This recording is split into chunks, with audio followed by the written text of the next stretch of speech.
In this quick guide, I will show you how to remove game bar in Windows 11 PC or laptop. If this annoying game bar keeps popping up on your laptop or computer screen and you don't need it, then this video is for you.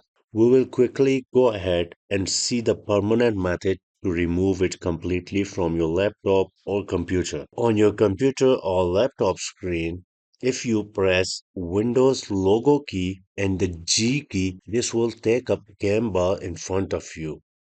If you press Escape key on your keyboard, this will take it off from your computer screen.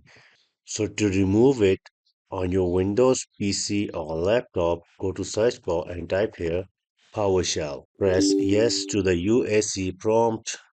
Now here, let's type the quick command. Once you type all the command, or you could go ahead and get this command directly from the video description and then press enter.